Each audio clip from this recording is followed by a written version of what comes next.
Mark, and I am now here at the North Tower, or the second tower of the One Pavilion building, One Pavilion Residences. I like this condominium because it's like you are living here within your condo, within the building. There is a mall, restaurants, commercials, and supermarkets, because below of this building is the Gaisano supermarkets. So I am going to show you this video because we are selling this one. I think this is one of the cheapest condo right now here in Cebu City, because this is 55.92 square meters, and we are selling this one for around 6.7 million. And here, I'll take note that 6.7 million is already inclusive of the tax, the moving fee, the miscellaneous fee. So you don't have to worry about anything additional fees for that, because it's already inclusive. So it's 6.7 for the 55.92 square meters. I think your money is really worth it. And this condo is 2 bedrooms, facing the mountain. You have a balcony in this condo, and this is your the living area. And another thing that I like this building because of the high ceiling. As you notice, it's really high compared to the other development within the Cebu City. It's sometimes the ceiling is low, but take note, this one is high. And if you're looking for a bigger one, like that house or villa, because we have like last penthouse available here, that's about 160 square meters, and it's 23 million plus only.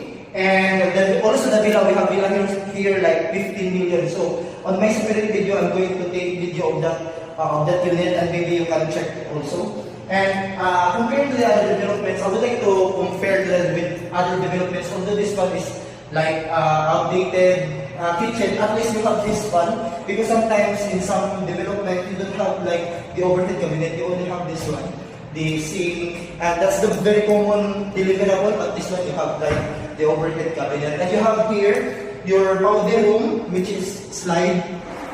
You can slide this one, like it's really chic. I like it because it's like minimalist design. And I will bring you to the bedroom. This is the first bedroom.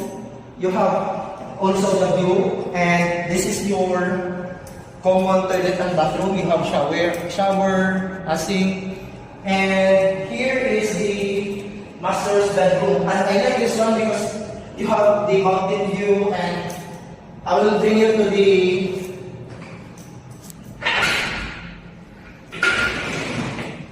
here is your balcony, and I really like the balcony.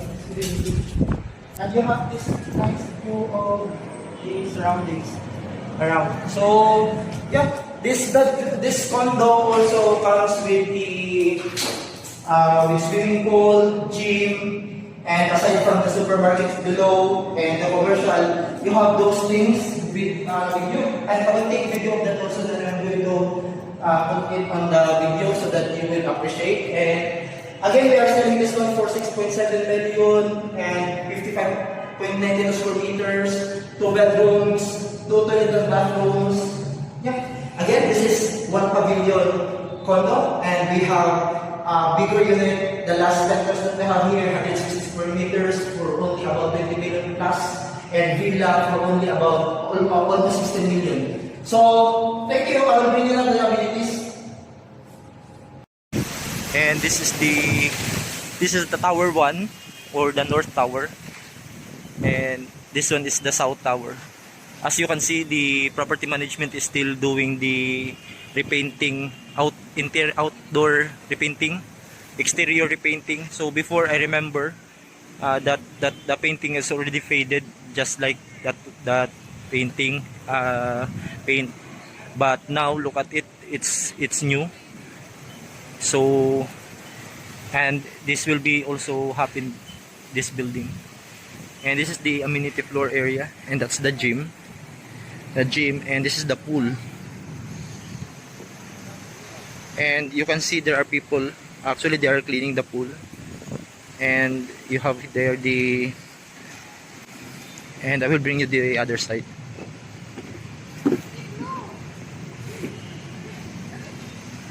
And those are the villas, and here the gardens, villas. People are owning that already, so they are cleaning the pool right now.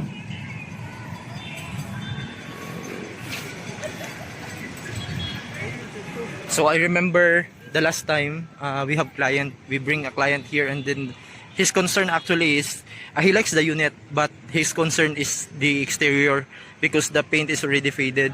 And I told him na you don't have to worry because the property management is going to repaint the exterior. And look at what happens now. Actually, they are doing now the works, so it's guaranteed that the developer and the property management will do their works, their best to maintain this building. So look at it now, it really looks brand new.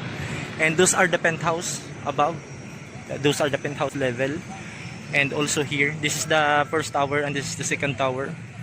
And yeah, this is the amenity level area, the gym and the pool.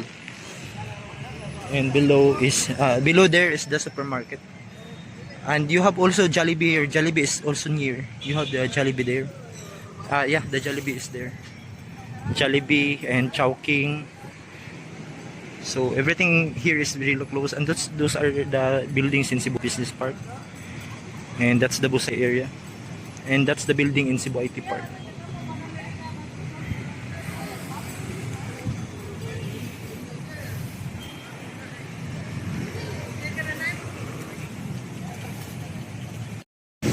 And this is the tower 1, or the north tower, and this one is the south tower. As you can see, the property management is still doing the repainting, outdoor repainting, exterior repainting. So before, I remember that the painting is already faded, just like that painting paint. But now look at it, it's new. So, and this will be also happen this building. And this is the amenity floor area, and that's the gym, and this is the pool. And you can see there are people, actually they are cleaning the pool. And you have there and I will bring you the other side.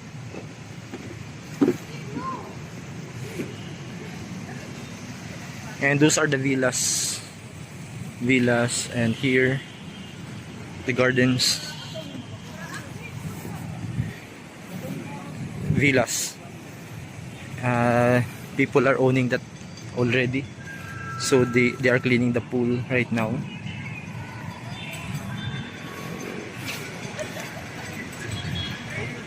So I remember the last time we bring a client here, and then his concern actually is he likes the unit, but his concern is the exterior because the paint is already faded.